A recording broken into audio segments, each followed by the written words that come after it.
Então o profeta Isaías, ele vive numa época onde o povo de Deus, onde o povo de Israel, onde as pessoas que eram conectadas a Deus, de alguma forma, elas estavam nem aí para as coisas do Senhor. Às vezes você passa, na igreja de hoje e fala, puxa, o pessoal não é crente hoje como era antigamente. Não é mesmo. Hoje o pessoal é crente dos dias de hoje. Então nós precisamos entender que a dificuldade de viver o evangelho verdadeiro, tem até um nome mais forte para dizer o que é viver o evangelho verdadeiro, radical, Radical é só quando você faz o que tem que fazer e vive o que você tem que viver. A dificuldade de viver o evangelho radical tem a ver com a época que você vive? Não. Isaías, ele, quando teve o seu chamado lá no capítulo 6, eu não vou ler, apenas citar, ele fala, ai de mim, eu estou frito, porque eu sou um homem que só faço coisas erradas, vivo no meio de um povo que faz um monte de coisas erradas, e eu estou tendo um encontro com o Deus de Israel, o Santo de Israel, vou morrer. Ai de mim. Então essa é a colocação que precisa ser entregue nesse momento, para que você entenda que não é difícil hoje, não foi difícil no passado. É uma decisão pessoal sua escolher entregar a sua vida a Jesus Cristo e viver pela fé. Então Isaías, ele vira para esse povo, a esse povo que ele se, coloca como um profeta, aqui no capítulo 9, e ele fala, contudo, não haverá mais escuridão para os que estavam aflitos. No passado, ele humilhou a terra de Zebulon e de Naftali, mas no futuro honrará a Galileia dos gentios, caminho do mar, junto ao Jordão. O povo que caminhava em trevas, viu uma grande luz. Sobre os que viviam na terra da sombra, da morte, raiou uma luz. Fizeste crescer a nação e aumentaste a sua alegria. Eles se alegram diante de ti, como os que se na colheita, como os que exultam quando dividem os bens tomados na batalha. Verso 4, pois tu destruíste o jugo que os oprimia, a canga que estava sobre os seus ombros e a vara de castigo do seu opressor, como no dia da derrota de Midian. Pois toda bota de guerreiro usada em combate e toda veste revolvida em sangue serão queimadas como lenha no fogo. Por quê? Um menino nos nasceu, um filho nos foi dado, e o governo está sobre os seus ombros. E ele será chamado Maravilhoso, Conselheiro, Deus Poderoso, Pai Eterno, ou Pai da Eternidade, Príncipe da Paz. Ele estenderá o seu domínio e haverá paz sem fim sobre o trono de Davi e sobre o seu reino, estabelecido e mantido com justiça e retidão, desde agora e para sempre. O zelo do Senhor dos Exércitos fará isto. Amém? Havia uma ideia de morte que envolvia os crentes da época de Isaías. Eles se afastaram da presença de Deus, se envolveram com coisas que não deveriam se envolver, ou se esqueceram das coisas de Deus. Nada diferente dos dias de hoje. A vida pela fé, ela sempre será uma vida que vai requerer de nós a capacidade da gente enxergar como se fosse real aquilo que nós simplesmente não vemos. Eu estava no banheiro hoje lá, e em determinado momento estava tomando banho e a água caiu sobre o azulejo do chão, e o azulejo do chão com a água, ele refletiu no azulejo da parede. Já deve ter acontecido isso com você. E é interessante que o azulejo do chão, ele tem uns riscos, e quando ele reflete no azulejo da parede, ele reflete os riscos que estão no chão, e o risco que está no chão parece que está na parede, como se estivesse completando aquela imagem, mas é apenas um reflexo. Eu olho E eu vejo na parede quase que uma continuidade do que está no chão. Mas eu sei que tem ali uma coisa 90 graus e aquilo na parede não existe. Mas eu olho e vejo, está lá. E eu imediatamente percebi que a fé, ela funciona dessa maneira. Nós olhamos algo, sabemos que não está lá, mas sabemos que existe. Olhamos algo, sabemos que não podemos tocar, mas aquela imagem é nítida, real, ela é visível. É como se fosse algo que nós pudéssemos, de fato, dizer, olha, existe mesmo, mas não tem nada ali, mas eu estou vendo. Mas não existe. Nesse sentido, a fé ela pode ser colocada como um reflexo. E para que a gente possa ter esse reflexo, precisamos da luz do Senhor brilhando em nossas vidas. Se não tiver a luz do Senhor, não vai ter reflexo. Se não tivermos diante daquele menino que nasceu, ainda viveremos na escuridão, ainda viveremos aflitos, ainda viveremos humilhados, porque caminharemos em trevas e não teremos visto a luz do Senhor. Então o desafio para você é enxergar o Senhor, é ver Deus em todas as coisas, onde você não consegue enxergá-lo, é enxergar Deus. Enxergar Deus nas suas perdas, enxergar Deus na sua história, enxergar Deus na sua família, enxergar Deus no controle do seu corpo, enxergar Deus quando Ele te levanta, enxergar Deus quando Ele te abate.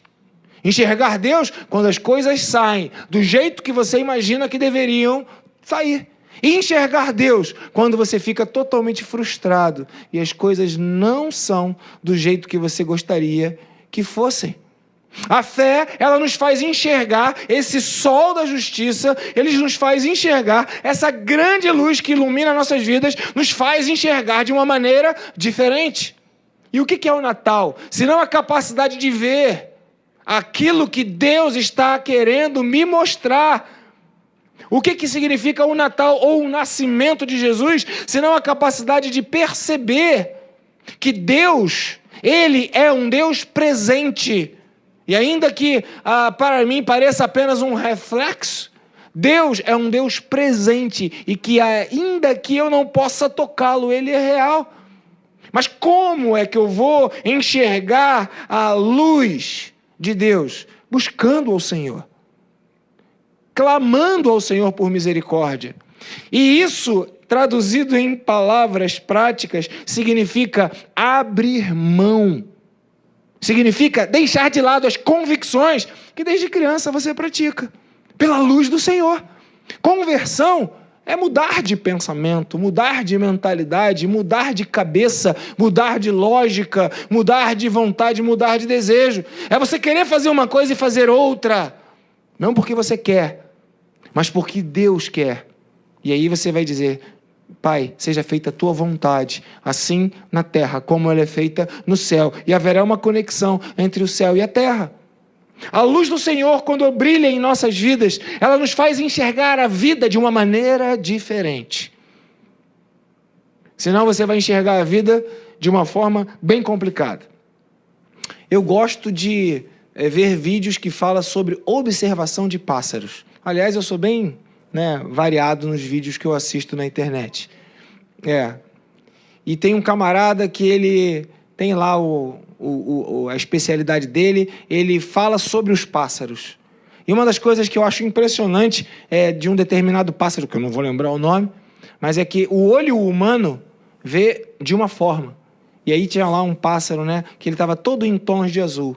Mas, não sei também como eles conseguiram comprovar isso cientificamente, mas mostrou o olho de um pássaro, ou a visão de um pássaro. E aquele outro pássaro que era olhado por um colega de natureza similar, ele era visto agora todo colorido, tinha vermelho, tinha azul, tinha verde. Os homens então olham aquele pássaro de um jeito, todo tom sobre tom, e o próprio pássaro vê o seu igual de outro jeito, todo colorido. Aí eu falo, mas o pássaro não é o mesmo que está sendo observado? É. Mas quem observa pode ter uma perspectiva completamente diferente. E o que faz eu enxergar diferente aquilo que é igual? A minha natureza. Um ser humano tem uma natureza, o pássaro tem outra natureza. O ser humano enxerga de um jeito, o pássaro enxerga de outro jeito. O ser humano comum tem uma visão, enxerga a vida de um jeito. O ser humano que teve um encontro com o Senhor Jesus Cristo tem outra visão e enxerga a vida de outro jeito, com outra perspectiva. A nossa perspectiva de enxergar a vida não é mais na escuridão, na aflição, no passado, na humilhação, não. A nossa perspectiva é: um menino nasceu, um filho se nos deu, o governo está sobre os seus ombros, e o seu nome será maravilhoso, conselheiro, Deus forte, Pai da eternidade, príncipe da paz, e o governo está sobre os seus ombros. Isso me faz ter uma perspectiva da vida diferente. Então eu quero dizer para você: converta o seu coração, aprenda a olhar de maneira diferente. Aprenda a olhar de maneira diferente, para que você não viva na mediocridade de apenas olhar as pessoas e ver defeitos nelas. Tem um ditado meio agressivo que fala que um dos ícones da mediocridade é quando nós olhamos pessoas e vemos os defeitos nela. E eu falo: meu Deus, como eu sou medíocre, porque como é fácil para mim olhar uma coisa e ver defeito. E como é difícil a gente ter um olhar do Senhor que olha para nós e nos ama, mesmo nós sendo pecadores. Mas Cristo prova o seu amor para conosco pelo fato de Cristo ter morrido por nós, mesmo nós sendo pecadores e cheios de indignação.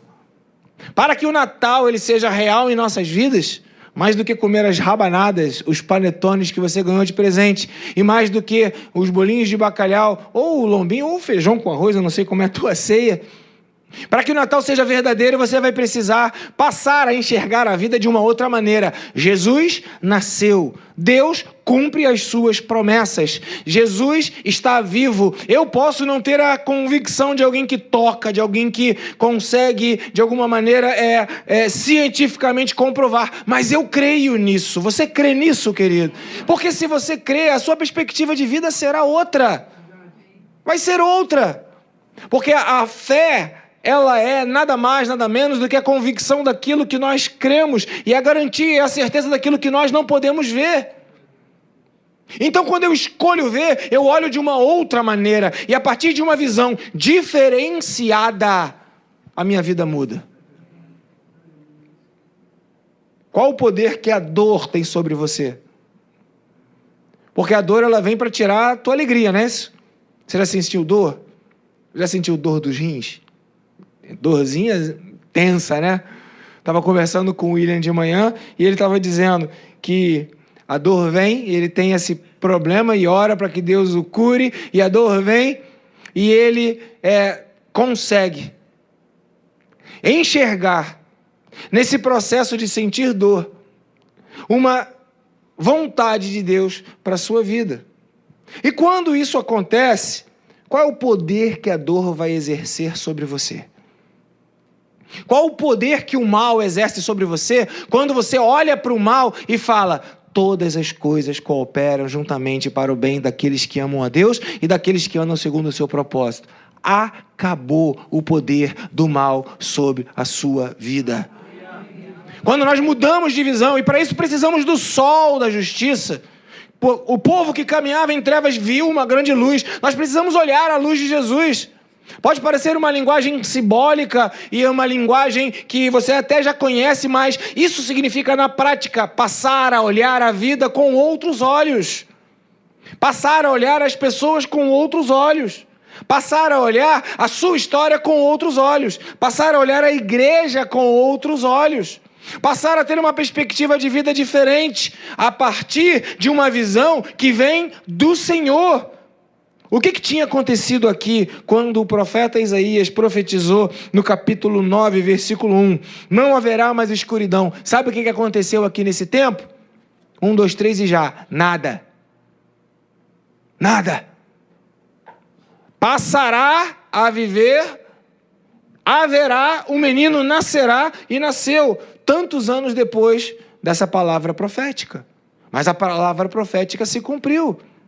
O problema é que quando nós estamos diante da palavra de Deus, ou quando nós estamos diante do Deus da palavra, Nós imaginamos que as coisas têm que acontecer de forma instantânea, imediata, e não entendemos que Deus não é como a nossa internet com 300 mega de velocidade, 600 mega, 1 gira, 1 tera, não sei quanto é que é a tua velocidade. E a gente pensa que é só um pozinho de pirlim-pim-pim, ou um estalar de dedos, ou um levantar de mãos, e todas as coisas vão se resolver no abrir e fechar de olhos. Como se todas as coisas mudassem instantaneamente. Por quê? Porque você já não quer mais que aquilo que está acontecendo continue a acontecer. É impressionante quando nós nos colocamos diante de Deus, imaginamos que as coisas precisam acontecer de forma rápida, imediata e instantânea, e esquecemos que é uma construção. Você demora anos para deixar de ser criança, se tornar um adolescente, jovem, adulto. Você demora anos para construir uma carreira na sua profissão. Você demora anos para educar uma criança no caminho que ela deve andar. Você demora anos para poder, chegar aí no físico que você imagina, ganhando massa, perdendo gordura. Você demora anos para fazer um monte de coisa, mas quando se trata de Deus, você quer que as coisas aconteçam de forma instantânea. E quando não acontece, você fica chateado, aborrecido, magoado, entristecido. O profeta Isaías, ele estava diante de um povo que estava caminhando nas trevas, e ele profetizou, e a sua palavra, a palavra profética, ela veio a se cumprir muito tempo depois. Então fica aqui a segunda parte dessa palavra. A primeira é, você precisa ter o sol da justiça brilhando, e a segunda parte é, o tempo, ele vai ser desafiador para todos nós. O tempo onde você crê e o tempo onde a coisa que você crê acontece. O tempo, ele é desafiador porque nós somos apressados, imediatistas, e somos ensinados o tempo todo a correr, a aproveitar. Quem nunca teve agonia de querer ver toda a série num só dia porque está muito curioso com o próximo capítulo, e aí você Aí você fica vendo. E quando acaba, quando é que vai lançar o próximo episódio? Você quer resolver tudo, e às vezes tem que trabalhar no dia seguinte. Para vir para a igreja é um parto, mas para assistir a série tu fica até de madrugada. Não é? Aí você vai lá e fica, não é isso.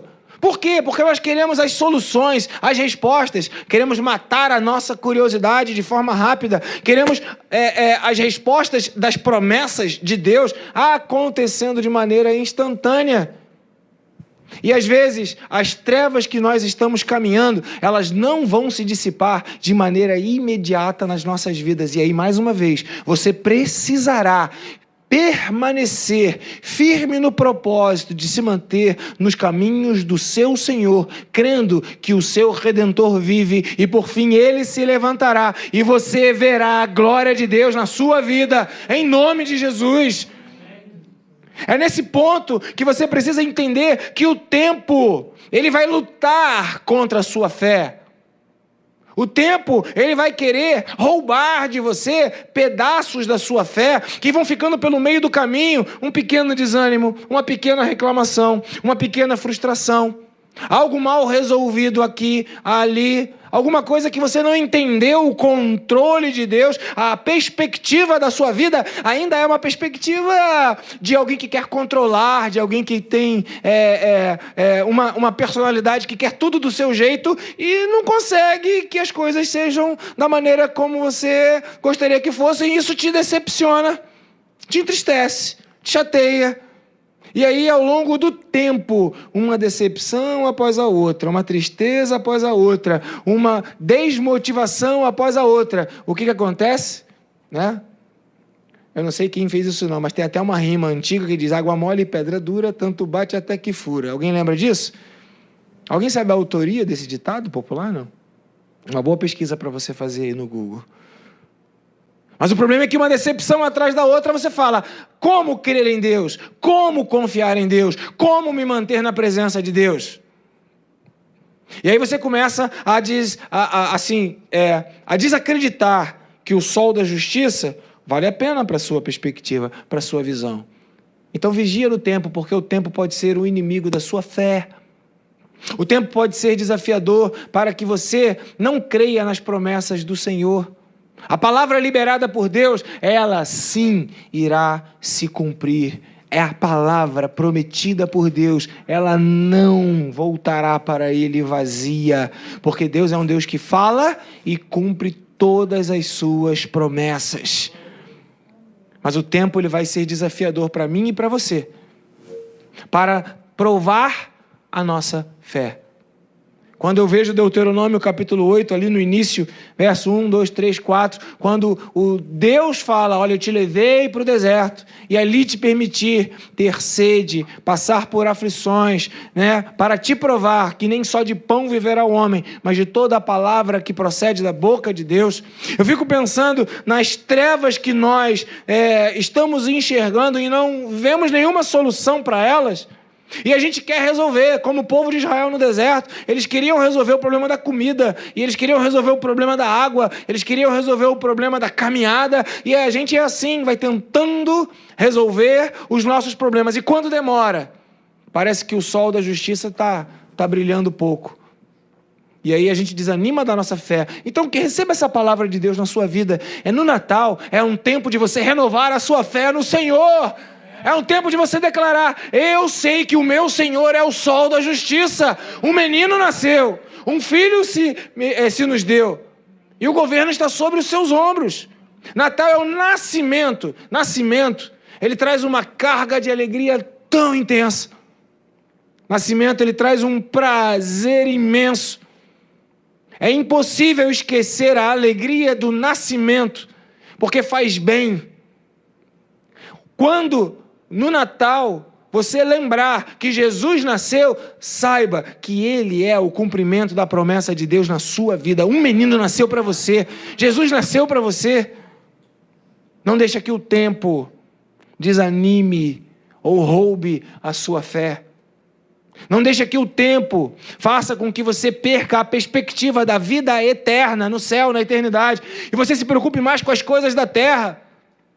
Sim, é claro, Deus está atento a tudo que você passa aqui. Afinal de contas, se Deus não quisesse te dar uma vida nessa terra, Ele te levaria e você já não estaria aqui mais presente. E você venceu a Covid, você venceu a morte, você está vivo e tem sido poupado para estar aqui. Glória a Deus por isso. Mas a sua vida não pode se resumir a apenas às coisas deste mundo. Não é o desejo de Deus que você fique preso nesta escuridão, mas que o Senhor te dê graça para que você, através do sol da justiça, enxergue a vida eterna. Então veja, se há algo que você vai precisar vencer, é o tempo, e ele vai lutar contra você. Antes que se rompa o fio de prata e se despedace o copo junto ao poço, lembra-te do teu Criador nos dias da tua mocidade, porque vai chegar um dia nos quais você dirá, eu não tenho neles prazer. Esses dias chegarão e nesse momento você precisará declarar, eu não abro mão do sol da justiça que está sobre a minha vida. Nós não vivemos para o Senhor ou pelo Senhor, pelo prazer que o Senhor pode nos dar. Não vivemos para o Senhor ou no Senhor, para que a gente tenha vida prazer, né? Tem o hedonismo, que é o prazer pelo prazer, que justifica a muitas pessoas escolhas que são completamente equivocadas. Vamos ter prazer, então não importa o sexo que a gente tem, o meu negócio é ter prazer. Estou tendo prazer, tá bom. Não importa o custo que isso vai ter. Está me fazendo bem? Eu vou fazer. Não! A nossa vida com Deus, ela será uma vida que talvez ela não dê para você todo o prazer do mundo, né? Olha, eu não vou mais falar contigo porque isso agora é crente. Olha, eu não vou mais andar com você porque eu não suporto a sua mentalidade de alguém que crê em Deus. Ah, imagina, você é contra a liberdade da pessoa escolher seu próprio sexo? Você acha que Deus é quem definiu isso? Sim, então eu não quero andar contigo.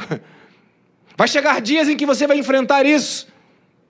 Vai chegar dias em que você vai enfrentar, segundo a Bíblia declara, uma série de privações, se é que já não as enfrenta, pela opção que você tem de servir e adorar a Deus. E aqueles que vivem na presença do Senhor pelo prazer, passarão pela peneira. Passarão pela peneira. Eu estava vendo outro vídeo no YouTube e o camarada estava com um negócio chamado bateia. É isso mesmo? Que ele vai no rio e ele vai pegando ouro. E eu fiquei maravilhado, porque o cara foi lá em Curitiba, num córregozinho daqueles que tem cachoeira, ele falou, tem ouro aqui nesse lugar. Eu falei, como assim? Aí ele foi lá, pegou e começou a pegar uma areia especial debaixo da pedra, começou a bater, e tinha lá, né? Era uma coisa assim, microscópica, mas tinha ouro lá. E eu falei, uau! E o que aquela bateia faz? Ela vai separando, né, de acordo com os pesos. O que é mais pesado vai sendo colocado para fora, vai sendo liberado. E tem ali uns degraus naquela espécie de círculo cônico, e aí a areia mais pesada vai sendo desprezada na água, e a areia mais leve ela vai sendo desprezada na água, e a areia mais pesada ela vai caindo. As coisas mais leves vão sendo despesadas e as coisas mais pesadas vão caindo. E no final, como o ouro é um metal pesado, ele vai ali e vê que tem ali alguns grãozinhos de ouro. E é exatamente assim que vai acontecer, né? Seremos pesados na balança. E o que vai ser pesado na balança é o quanto nós cremos no sol da justiça. Ah, como isso acontece? A gente estava cantando aqui, né? Uma canção, eu não lembro qual que era, mas falava que Jesus ele caminhou lá na rua, na Via Dolorosa. Cantamos essa música aqui hoje, né? Galileu. E eu me lembrei quando eu estava lá em Jerusalém andando na Via Dolorosa. E quando eu cheguei lá, eu imaginava uma coisa, né? Na minha imaginação santa de crente, eu imaginava que aquilo ia ser um lugar espetacular, especial, incrível, maravilhoso. E de repente, você entra lá pelos muros de Jerusalém, entra na Via Dolorosa, tem um monte de gente vendendo um monte de coisa, tem farmácia, né? Tem lanchonete, tem feira acontecendo no meio, um pessoal gritando lá em língua estranha. Eu falei, isso aqui é Via Dolorosa, mas Jesus passou por aqui? E eu fiquei atordoado, falei, não, peraí, é só uma rua. Porque na nossa mentalidade de crente, a gente acha que as coisas do Senhor, elas têm assim, né, um tchan, tchan, tchan, tchan. Jesus viveu numa rua comum, viveu situações comuns, andava por ruas comuns. E se você quer conhecer a Via Dolorosa, vai na Rua da Alfândega, é muito parecido com a Via Dolorosa. E é mesmo. É muito comum. E a gente quer a nossa fé de uma maneira assim, espiritualizar a nossa fé, como se fosse algo assim tremendo, significativo. E a nossa experiência com Deus, a gente imagina que vai ser algo significativo e tremendo, quando na verdade, o sol da justiça e o tempo acontecem todos os dias da nossa história, no dia a dia da nossa vida, nas esquinas das nossas vidas, nos sinais das nossas vidas, nas caminhadas das calçadas da nossa vida, dentro do shopping center, nos encontros e desencontros que a gente tem pelo meio do caminho. E Jesus, então, foi levado naquela rua, que era uma rua principal de comércio, e ele foi exposto, e a gente fica imaginando, como é que eu vou viver a vida com Deus? É no dia a dia, as suas escolhas, as suas decisões, as suas opções, a sua maneira de ver a vida, através do sol da justiça, ela não vai acontecer de forma simbólica, ela vai acontecer de forma real, quando a sua visão, ela for transformada pelo poder de Deus. Deixa nascer Jesus no seu coração. Deixa nascer esse sol da justiça. Escolha ver a vida com outro olhar. Escolha não deixar que o tempo te roube o coração. E então, o texto fala, versículo 6, um menino nasceu, um filho se nos deu, um filho nos foi dado, o governo está sobre os seus ombros e ele será chamado, 2 pontos, e aí começa. Maravilhoso, conselheiro, Deus forte, Pai da eternidade, príncipe da paz. Quando o profeta falou que ele será chamado, o profeta agora mexeu comigo. Porque quem vai chamar Jesus dos títulos que o profeta falou que seria chamado? Quem vai chamar Jesus de maravilhoso? Eu vou chamar Jesus de maravilhoso. Quem vai chamar Jesus de conselheiro? Eu vou chamar Jesus de conselheiro. Quem vai chamar Jesus de um Deus poderoso? Eu vou chamar Jesus de Deus forte ou Deus poderoso. Quem vai chamar Jesus do Pai eterno? eu vou chamá-lo de Pai eterno. Quem vai chamar Jesus de Príncipe da Paz? Eu. Essa profecia chega até minha vida nos dias de hoje. E a pergunta que eu preciso me fazer é: eu tenho chamado Jesus dos títulos que ele tem? Ele tem sido para mim o príncipe da minha paz? Ele tem sido para mim o Pai eterno? Ele tem sido para mim o Deus forte, porque ele será chamado. E se quem vai chamá-lo serei eu, o povo de Deus, aquele que o reconhece como Senhor e Salvador. Então, eu preciso identificar que há uma expressão profetizada daquilo que eu vou experimentar na minha vida a partir do nascimento de Jesus Cristo, porque Jesus será maravilhoso para mim. O desejo de Deus, quando profetizou através da boca do profeta Isaías, era que você, tantos anos depois, pudesse abrir a sua boca e falar: ele é maravilhoso. Por quê? Porque faz maravilhas, faz coisas que eu não consigo entender como que ele faz. Ele, o profeta Isaías, profetizou, e a perspectiva de Deus, ou a proposta de Deus, é que tantos anos depois, você que está vivendo talvez em trevas, em aflição, em escuridão, em humilhação, ao mudar a sua perspectiva a partir do sol da justiça, a não se deixar vencer pelo tempo entre a liberação da promessa e o cumprimento dela, que você possa abrir a sua boca e declarar: ele é o príncipe da minha paz. É a paz que excede a todo entendimento. É para mim, é minha.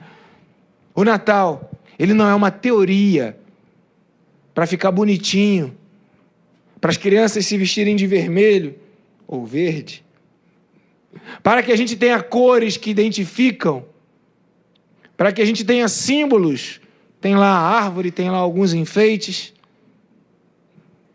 O Natal não é uma época que você vai queimar o limite do seu cartão de crédito, extrapolar e pagar ainda limite extra para poder fazer as compras todas que você quer e depois ficar enrolado aí 3, 4, 5 meses para pagar o seu cartão.